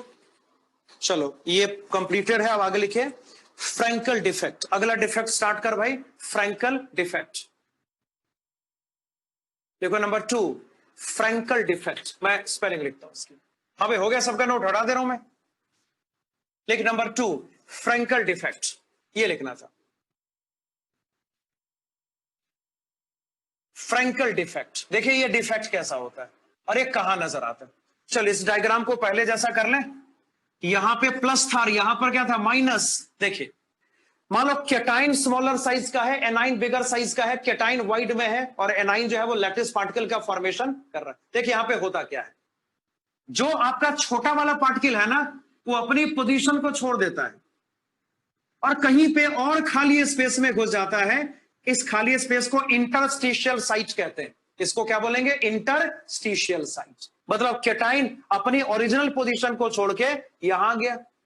उसी तरीके से और ले लो भाई एक एग्जांपल, जैसे मान लो अब कौन सा केटाइन, ये केटाइन जो है यहां अपनी पोजीशन को छोड़ के कहां घुस गया? यहां घुस गया, यहां पर आ गया। दैट कैन बी पॉसिबल, है ना।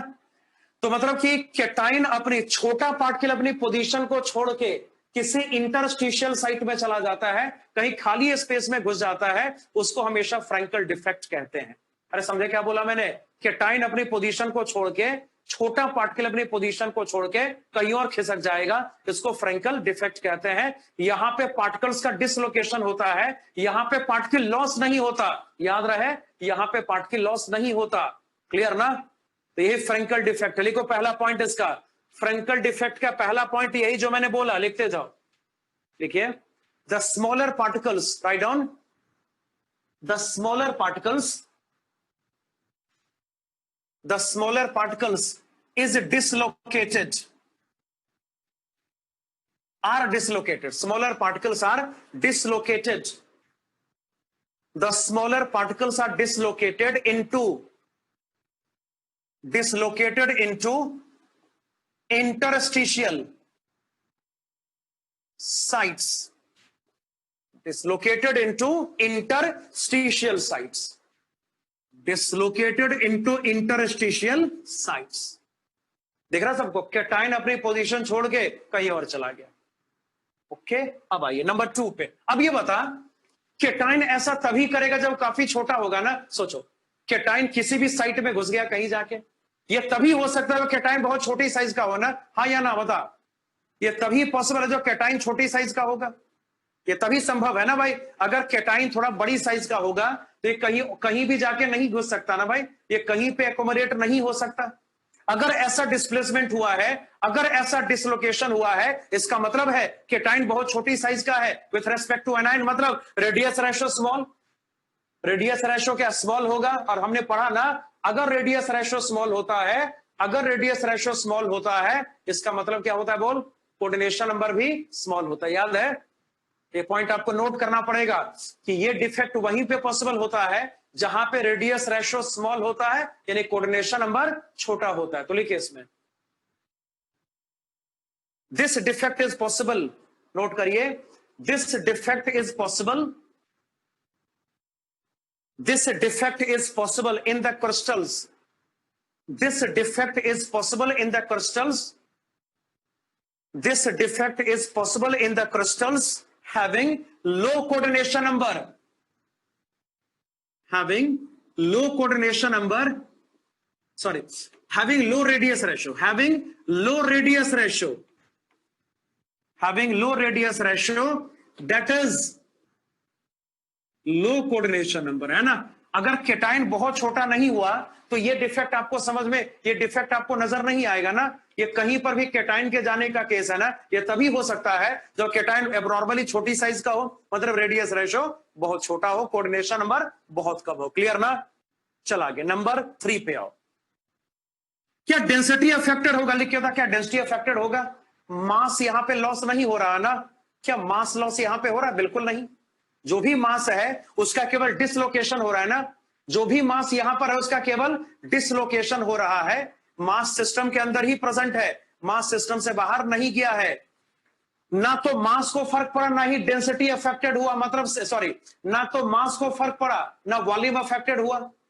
अबे ना तो मास को फर्क पड़ा है, ना वॉल्यूम अफेक्टेड हुआ है, तो डेंसिटी कांस्टेंट रहेगा, डेंसिटी अनअफेक्टेड रहेगा. मतलब कि शॉर्टकी डिफेक्ट में डेंसिटी कम हो जाता है, मगर यहां पे डेंसिटी अनअफेक्टेड होता है, डेंसिटी यहां पे कांस्टेंट रहता है. इतनी सी बात है. नोट करो, लिखो, लिखो इसमें, the density of the crystal. लिखिए, the density of the crystal, the density of the crystal remain unaffected. The density of the crystal remain unaffected. The density of the crystal remain unaffected, है ना.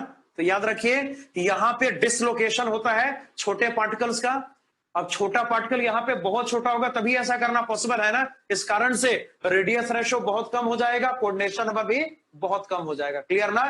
Density को फर्क नहीं पड़ेगा, reason मैंने समझा दिया. ये पहला सेक्शन है स्टोइचियोमेट्रिक डिफेक्ट्स का. और लिखिए दूसरा सेक्शन, हेडिंग 2, नॉन स्टोइचियोमेट्रिक डिफेक्ट्स. लिखो नंबर 2 में सेक्शन 2 लिखिए,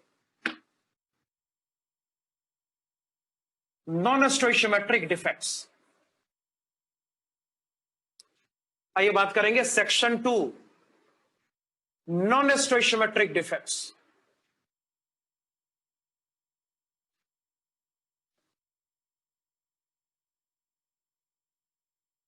चलिए भाई, इसमें देखिए क्या होगा.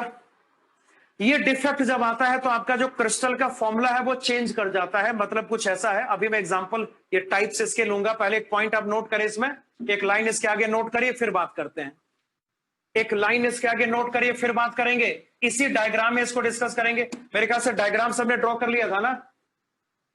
तो चलिए, यहां पे प्लस था और यहां पे माइनस, हाँ सॉरी यहां पे भी प्लस था. हाँ ठीक है, पहले इसका लाइन नोट करो, उसके बाद मैं समझाता हूं. एक लाइन नोट कर उसमें लिखो, the chemical formula of the crystal, the chemical formula of the crystal, the chemical formula of the crystal is changed. The chemical formula of the crystal is changed.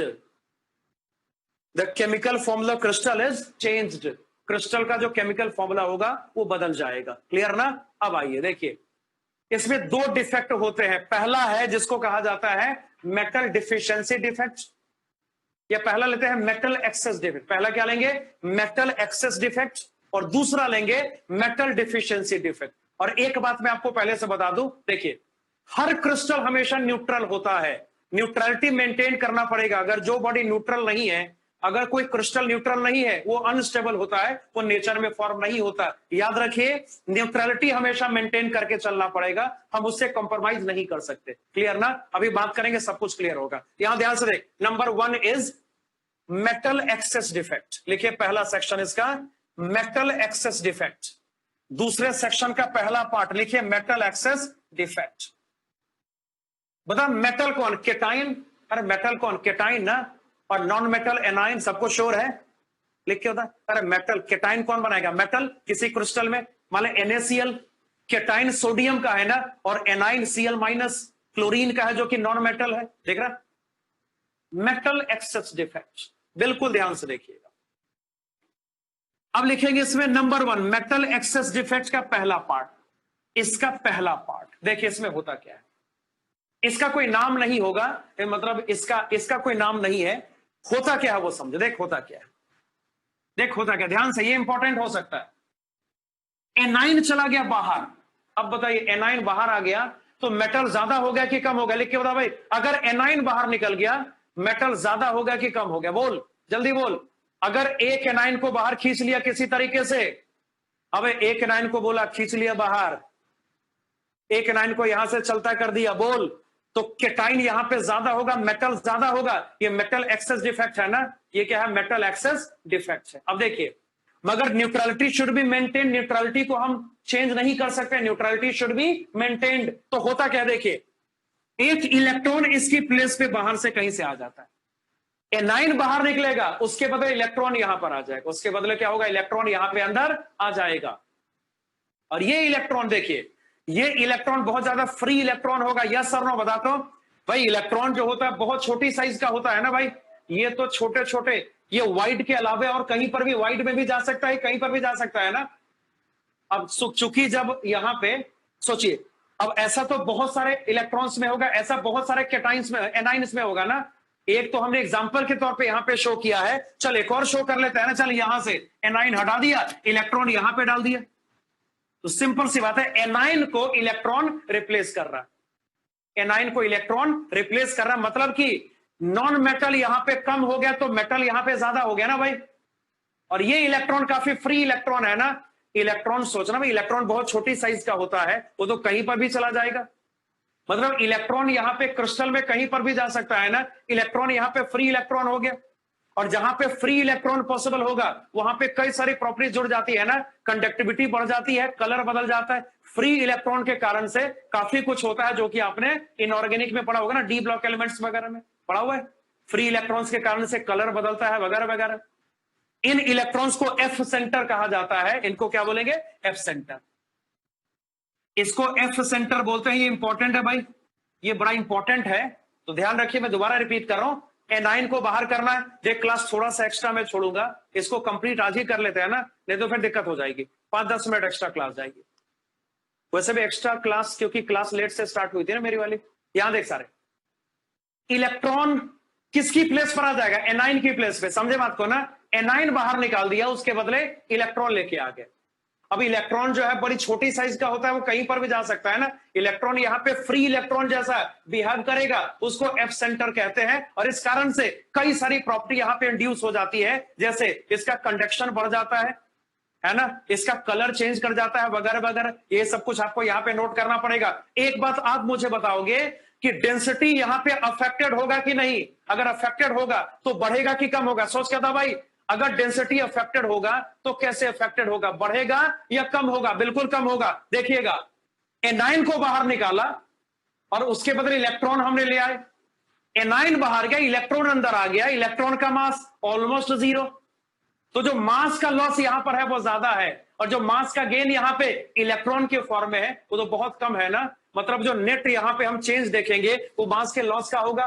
तो मास यहां पे कम हो रहा है, वॉल्यूम यहां पे कांस्टेंट है, मतलब सिंपल कहा जा सकता है कि डेंसिटी में डिक्रीमेंट होगा।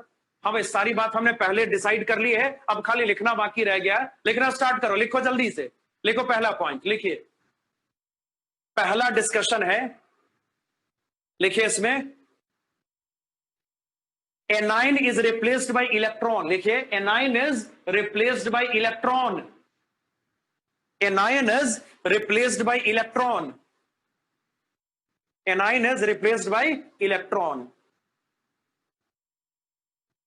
अब आइए, ये पहला डिफेक्ट हो गया, एनाइन को इलेक्ट्रॉन से हमने रिप्लेस कर दिया। अब इसके पॉइंट्स लिखिए, पॉइंट नंबर ए लिखिए, point A,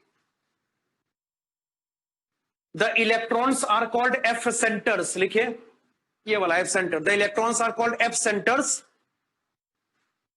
the electrons are called F centers, the electrons are called F centers, लिख रहे हो ना, F centers, and these are responsible for high conductivity, these are responsible for high conductivity, comma, color, etc, color etc, high conductivity, color etc, है ना। ये electron free electron है, जिसके कारण से कई सारी प्रॉपर्टी यहां पे इंड्यूस हो जाती है, कंडक्शन बढ़ जाता है ना, कलर चेंज कर जाता है एक्सेट्रा। ये आपका हो गया पॉइंट नंबर ए। लिखो point number B, B point density वाली बात। अब ये डेंसिटी इसकी कम होगी, मैंने समझा दिया, सबको समझ में आ गया। इलेक्ट्रॉन आ रहा है और एनाइन जा रहा है ना, एनाइन का मास हमेशा इलेक्ट्रॉन के रेस्पेक्ट में ज्यादा ही होगा। मतलब सिस्टम यहां पे ज्यादा मास का लॉस कर रहा है, थोड़े से मास का गेन कर रहा है। मतलब स्पष्ट यहां पे कहा जा सकता है कि सिस्टम यहां पे मास का नेट लॉस कर रहा है ना, तो जब सिस्टम यहां पे मास का नेट लॉस करेगा, इसका मतलब डेंसिटी में डिक्रीमेंट होगा। लिखिए भाई, नंबर बी लिखिए, the density of the crystal decreases, लिखिएगा, the density of the crystal decreases, the density of the crystal decreases, number B लिखिए, the density of the crystal decreases। हर बात को समझे ना, the density of the crystal decreases, crystal का density decrease होता है। चलिए, हो गया आपका मेटल एक्सेस डिफेक्ट का पहला डिस्कशन, ये हो गया, डायग्राम ड्रॉ किया। अब इसका दूसरा टाइप देखिए, दूसरा टाइप क्या होगा, ध्यान से देखिएगा, दूसरा टाइप। अब आइए इसके दूसरे टाइप पे, डायग्राम हो गया सबका, डायग्राम हटा दो, थोड़ा जल्दी कर भाई।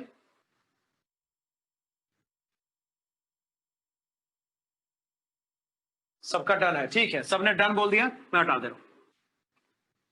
फिर से आइए, पहला वाला सीन दोबारा क्रिएट करेंगे। यहां पे माइनस और यहां पर क्या, माइनस। अब देखिए, कई बार क्या होता है ना कि कोई केटाइन बाहर से आ जाता है और कहीं कहीं आके सिचुएट हो जाता है। जैसे केटाइन यहां पर आ गया और उसका इलेक्ट्रॉन किसी और जगह पे चला जाता है। कोई एटम बाहर से आता है, वो आयनाइज हो जाता है, केटाइन यहां तो इलेक्ट्रॉन यहां। समझे क्या बोला मैंने, केटाइन को बाहर से इंपोर्ट कर लिया गया है ना, केटाइन को बाहर से क्या करा, इंपोर्ट करके इसके अंदर डाल दिया। अब केटाइन है तो चार्ज इंबैलेंस हो जाएगा, उसके लिए इलेक्ट्रॉन का भी जुगाड़ कर लिया ताकि चार्ज इंबैलेंस ना हो पाए, चार्ज बैलेंस रहे, आपका क्रिस्टल न्यूट्रल रहे। समझे बात को ना, अरे समझे बात को, क्या बोला मैंने, केटाइन बाहर से आएगा, इलेक्ट्रॉन बाहर से आएगा और वो ऐसे सिचुएट हो जाएगा। ये भी मेटल एक्सेस डिफेक्ट है, सबको देख रहा है। अरे केटाइन बढ़ाना हमारे सिस्टम में ऑब्वियस सी बात है, ये मेटल एक्सेस डिफेक्ट है। पता डेंसिटी बढ़ेगा कि कम होगा, बोल, तुम ही बोल दो, डेंसिटी बढ़ेगा कि कम होगा, लिख के बता भाई, डेंसिटी बढ़ेगा कि कम होगा, बोल, बढ़ेगा ना। अगर केटाइन बाहर से आता है तो सिस्टम के मास में इंक्रीमेंट होगा। अरे सबको श्योर है, अगर केटाइन बाहर से आता है तो सिस्टम के मास में इंक्रीमेंट होगा, ऐसा बहुत आसानी से कहा जा सकता है ना भाई। और जब मास बढ़ेगा, वॉल्यूम फिक्स्ड है, तो डेंसिटी बढ़ेगा, बोल सकते हैं ऐसा, और होगा ना। तो लिख इस बात को जल्दी से, देखिए नंबर 2 में लिखिए cation is induced, cation and electron लिखिए, cation and electron, cation and electron are induced, cation and electron are induced, cation and electron are induced into the crystal, induced into the crystal from outside, into the crystal from outside, comma दीजिए, density increases, comma देके लिखिए density increases, density increases, हो गया खत्म। ये metal access defect है, देख रहा सबको ना, यहां पे केटाइन जो होगा वो रिक्वायरमेंट से थोड़ा सा ज्यादा हो जाएगा, देख रहा सबको ना। तो दोनों केसेस में केटाइन ज्यादा हो गया एनाइन के रेस्पेक्ट में, this is called the metal access defect. Last लिखिएगा, इसका दूसरा पार्ट करेंगे मेटल डिफिशियंसी डिफेक्ट, इसको नोट करो, बस ये लास्ट है, metal deficiency defect.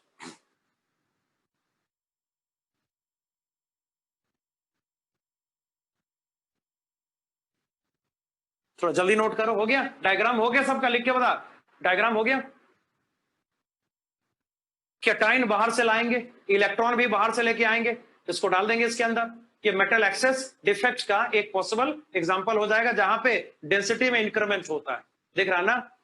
Metal access defect दो टाइप का, एक जहां पे डेंसिटी कम होता है, बताया इसके बारे में ना, कोई एफ सेंटर वाला केस, लेकिन यहां पे डेंसिटी में इंक्रीमेंट होगा, ये आपको दिखाई दे रहा है, यहां पे डेंसिटी में इंक्रीमेंट हो जाएगा। चलो जल्दी नोट करो।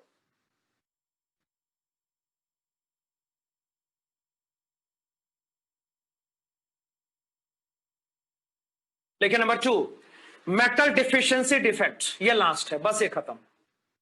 मेटल डिफिशियंसी डिफेक्ट, ध्यान से, मेटल डिफिशियंसी डिफेक्ट हो गया। नोट सबका हटा दो, ये डायग्राम हटाना पड़ेगा, इसका डायग्राम थोड़ा डिफरेंट बनाते हैं, हो गया, हटा दो। चलो भाई, सबने यस बोला, मैं हटा दे रहा हूं। देखिए इसमें करते क्या, इसमें केटाइन ऐसा होता है जिसका ऑक्सीडेशन स्टेट वेरी हो सकता है, यहां पे कंडीशन है केटाइन ऐसा होना चाहिए जिसका ऑक्सीडेशन स्टेट वेरी करे। जैसे आयरन का स्टेट देखिए, +2 पॉसिबल है, +3 पॉसिबल है ना, मतलब वैसे केटाइन आपको यहां पे इंड्यूस करने हैं जिसका ऑक्सीडेशन स्टेट वेरी हो सकता है, तब जाके ये डिफेक्ट पॉसिबल हो सकता है। जैसे कॉपर +1 भी पॉसिबल है, +2 भी पॉसिबल है, टिन का +2 और +4 पॉसिबल है, सबको मालूम है इसके बारे में। जितना सारा डी ब्लॉक एलिमेंट होगा, मैक्सिमम केसेस में, मैक्सिमम एलिमेंट्स में मल्टीपल ऑक्सीडेशन स्टेट पॉसिबल होता है, ये सबको पहले से मालूम ही है। अब यहां देखिएगा, जैसे मान लो क्रिस्टल यहां पर ए बी के फॉर्म में है, तो क्या लिखेंगे, A+, B-, A+, B- और A+। और आइए B-, A+, B-,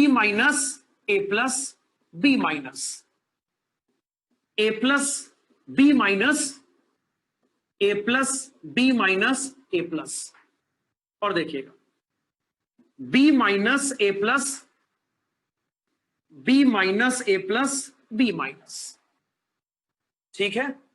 अब देखिए होता क्या है, बड़ा सिंपल है, केटाइन यहां से मिस हो जाएगा, केटाइन निकल गया बाहर, केटाइन क्या हो गया, बाहर निकल गया।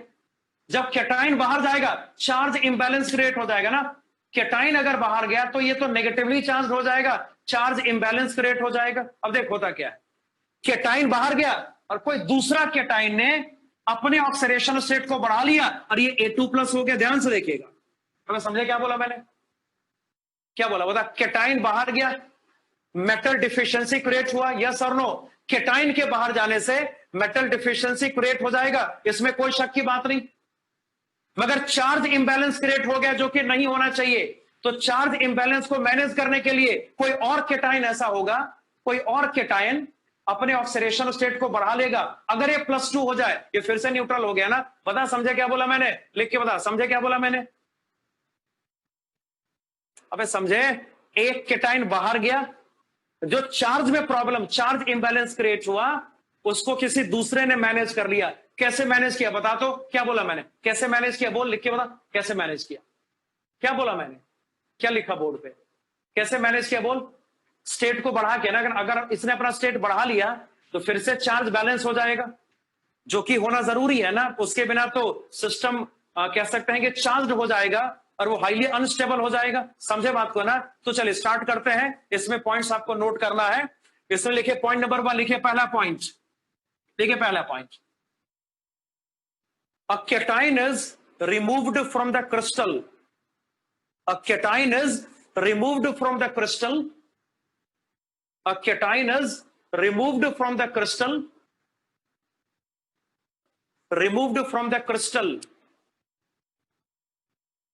and the charge is maintained by, the charge is maintained by, the charge is maintained by the increase in oxidation state.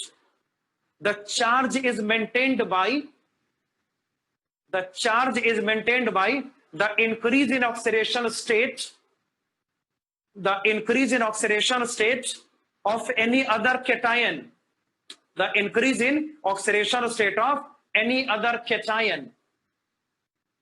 ये पहला पॉइंट। और लास्ट में ये लिख लो ना, डेंसिटी बता बढ़ेगा कि कम होगा, तुम ही बता दो डेंसिटी बढ़ेगा या कम होगा, बता जल्दी। मास का लॉस हो रहा है ना, अबे केटाइन बाहर गया तो मास का लॉस हुआ ना। तो अगर सिस्टम मास का लॉस करे, केटाइन बाहर गया तो मास पहले जैसा तो हो नहीं पाएगा, मास पहले के रेस्पेक्ट में लेस हो जाएगा। तो मास का लॉस यहां पे हो रहा है, बस ब्लैंक यहां पे क्रिएट हो गया, लेकिन क्रिस्टल का वॉल्यूम फिक्स्ड है, वो तो चेंज हुआ नहीं। क्या लगता है बोल, डेंसिटी मास में वॉल्यूम होता है, सिस्टम यहां पे मास का लॉस कर रहा है, वॉल्यूम यहां पे कांस्टेंट है, तो मास में डिक्रीमेंट है, वॉल्यूम यहां पे कांस्टेंट है। बड़ी आसानी से कहा जा सकता है डेंसिटी में डिक्रीमेंट होगा। क्लियर ना। तो लिखिए डेंसिटी डिक्रीजेस, देखो डेंसिटी डिक्रीजेस, डेंसिटी डिक्रीजेस है ना। चल भाई थ्योरी तो हो गया, अब इसके क्वेश्चन करने जल्दी निकाल सीआरक्यू। चलो सीआरक्यू निकालो, बस थोड़ा सा वक्त और मैं लूंगा आपका, थोड़ा सा टाइम लूंगा फिर खत्म कर देंगे। चलिए इसमें क्वेश्चन कौन कौन से, 25, 26, 25, 26, हाउ दिस ऑल अकर्स। अरे भा, इसको मैनुअली किया जा सकता है या नेचुरली हो सकता है, ये क्यों होता है वो सब। अरे भाई नेचुरली होता है या मैनुअली, दोनों तरीकों से होता है। 25, 26 दो क्वेश्चन इसके हैं, वो करते आइए। डायग्राम ड्रॉ हो गया सबका, डायग्राम हो गया नोट। और ये याद करना पड़ेगा भाई, डिफेक्ट में तो कोई ऐसा लॉजिक तो है नहीं, उसमें कोई फॉर्मूला कोई डेरिवेशन तो नहीं है ना, इसको याद कर लीजिएगा। ये मेंस वालों का बड़ा फेवरेट टॉपिक है, ये मेंस वालों का बड़ा फेवरेट टॉपिक है, मतलब जो मेंस का पेपर सेट करते हैं उनका अक्सर इससे क्वेश्चन आपको दिख जाता है, जो कि लड्डू टाइप का क्वेश्चन है। 2-3 फिनोमिनल्स आपको याद करने हैं, अगर वो याद हो गया तो एक क्वेश्चन आपका बिल्कुल सही हो गया, जो कि बहुत मायने रखता है। ठीक है ना। तो ध्यान रहे, क्वेश्चन नंबर 25, 26 अब हम करेंगे, ये नोट कर लिया ना। आइए 25 पे सर, 26 आईटी का पूछा गया सवाल है, पहले 25 करेंगे फॉलोड बाय क्वेश्चन नंबर 26।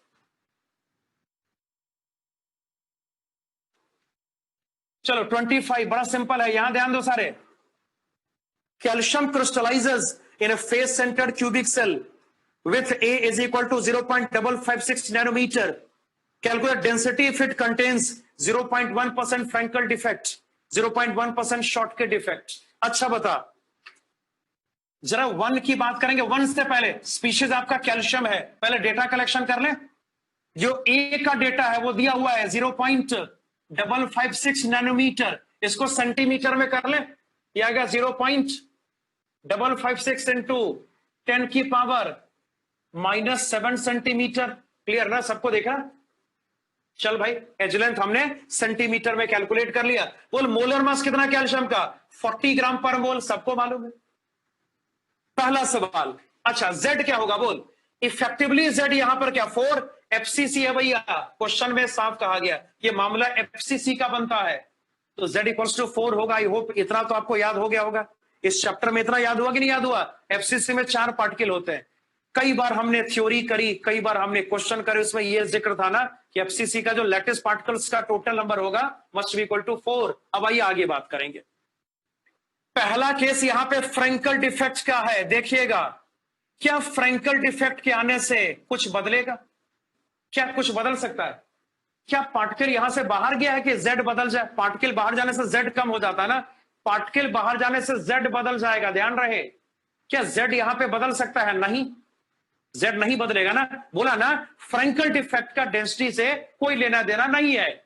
कितना भी फ्रैंकल डिफेक्ट होगा, जो क्रिस्टल का डेंसिटी होगा अनअफेक्टेड रहेगा। और बात को समझे, लिख के बता, कितना भी फ्रैंकल डिफेक्ट होगा, डेंसिटी को फर्क नहीं पड़ने वाला, क्योंकि मास अंदर ही रह जाता है, मास बाहर नहीं जाता। क्लियर? तो बोलिए, अगर यहां पे डेंसिटी की बात करेंगे, बोल क्या रिजल्ट आएगा? Z into molar mass upon Avogadro's number into क्या, चूंकि क्यूबिक स्ट्रक्चर है तो वॉल्यूम को A का क्यूब करेंगे। अरे सबको श्योर है? अब बताइए, Z यहां पे 4 होगा, मोलर मास कितना बोल? 40।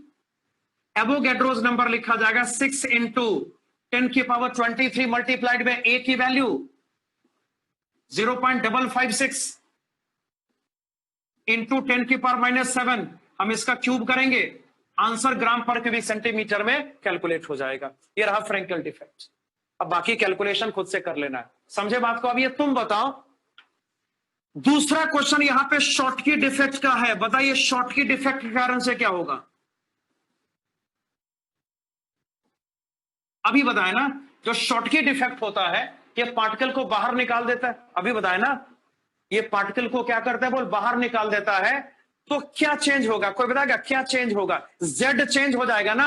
अरे जेड पार्टिकल्स का नंबर है पर यूनिट सेल, अगर पार्टिकल बाहर निकालोगे तो जेड बदलेगा। तो अब जो यहां पे जेड होगा वो कितना होगा? शॉर्टकी डिफेक्ट में जो जेड होगा वो कितना होगा? 4 में से डिफेक्ट को माइनस करेंगे, चूंकि ये 0.1% है तो 4 में से 4 के 0.1% को माइनस करना पड़ेगा। यस और नो? अरे बात को समझे? लिख के बता। अरे बात को समझे? अबे बात को समझे ना? शॉर्टकी डिफेक्ट अभी पढ़ा ना 10 मिनट पहले, 20 मिनट पहले। हाँ भाई, जब तक खत्म ना होगा मैं छोड़ूंगा नहीं इस क्लास। शॉर्टकी डिफेक्ट पढ़ाए ना भी, वो पार्टिकल को बाहर ले जाने का नाम है, पार्टिकल उससे बाहर निकल जाते हैं। 0.1% डिफेक्ट का मतलब है कि 0.1% पार्टिकल आपके सिस्टम को छोड़ के बाहर निकल गया, समझे ना? तो जो न्यू पार्टिकल्स का नंबर यहां पर होगा, जो जेड से रिप्रेजेंटेड होता है, उसको ऐसे ही कैलकुलेट करेंगे। यस और नो बता? ऐसे ही करेंगे ना। अब इसको निकाल, कितना आएगा? 4 माइनस कितना हो जाएगा? ये 0.004 ना, 0.4, हाँ 0.004। 4 माइनस 0.004 मतलब कितना? 3.996 आएगा। Z कम हो गया, 3.996 हो गया। अरे समझे? यस और नो? Z कम हो गया, सबको श्योर है? जहां पे शॉर्टकी डिफेक्ट आता है, जहां पे शॉर्टकी डिफेक्ट आता है, वहां पे पार्टिकल सिस्टम को छोड़ के 9 तो 11 हो जाता है, बाहर निकल जाता है ना। तो अगर पार्टिकल बाहर निकलेगा तो Z में उतनी कमी आ जाएगी। इस Z पे आपको डेंसिटी कैलकुलेट करना है। हाँ भाई, होमवर्क है। देख इधर, इधर देख क्या करोगे? फॉर्मूला सबको मालूम है ना? अरे फॉर्मूला मालूम है, Z इतना डाल के आंसर कैलकुलेट करोगे, कर लोगे सारे? हाँ भैया, formula same, Z into molar mass upon Avogadro's number, volume आपका A का क्यूब। अरे कर लोगे? यस और नो? लिख लिख, कितना Z डालोगे?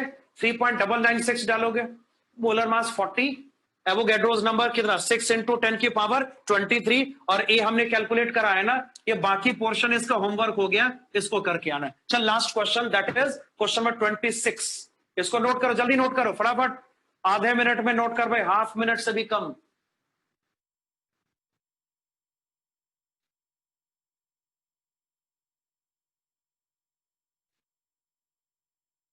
आखिरी सवाल,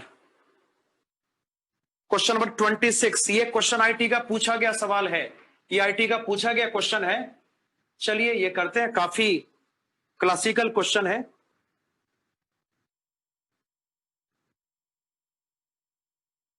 चल हटा रहा हूं उसको मैं। चलिए भाई, अब इतना टाइम दे ही दिया तो 10 मिनट 5 मिनट और।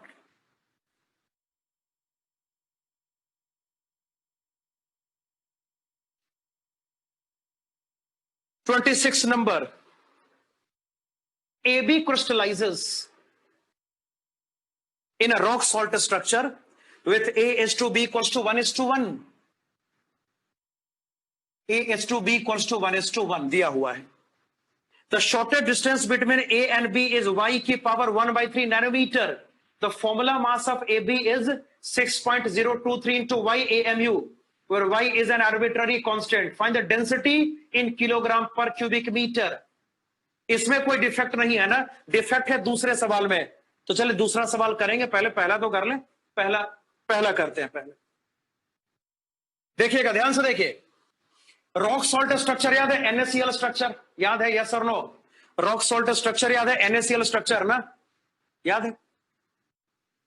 उसका एज कैसा होता है याद कर, उसका एज। अब देख भाई, अब डायग्राम, अब जितनी बार क्वेश्चन करेंगे उतनी बार डायग्राम ड्रॉ करेंगे तो फिर तो सिलेबस ही पूरा नहीं होगा। उसका एज ऐसा होता है, सबको याद है, यस और नो? उसका एज ऐसा होता है ना, अरे याद है, बोल, लिख के बता।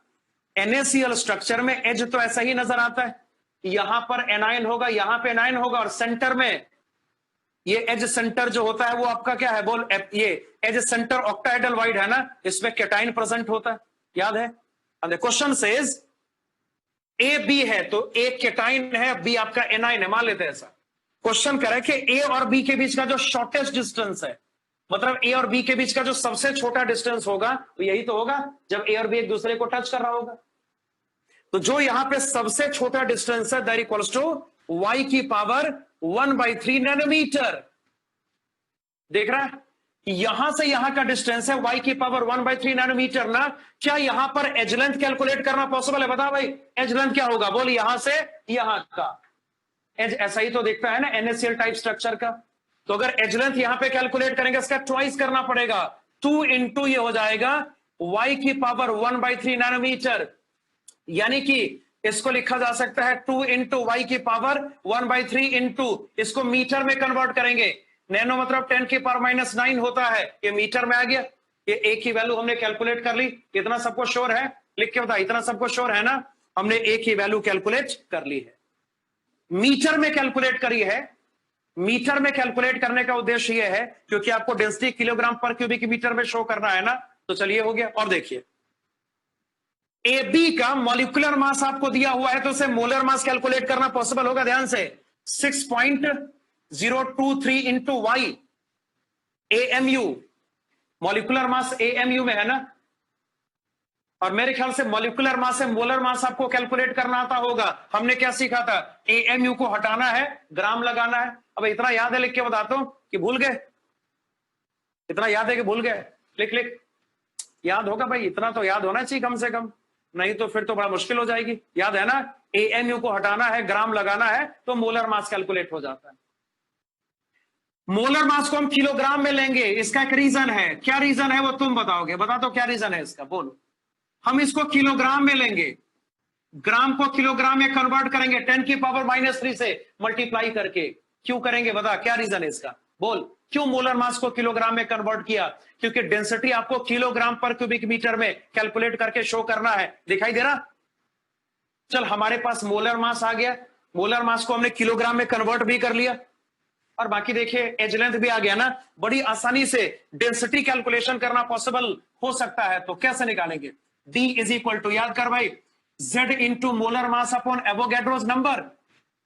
वॉल्यूम, चूंकि क्यूबिक स्ट्रक्चर है ना, NaCl type structure, rock salt type structure cubic structure होता है, तो वॉल्यूम A का क्यूब हो जाएगा। अब बताइए, और याद कर, NaCl स्ट्रक्चर में Z4 होता है, याद है कि भूल गए?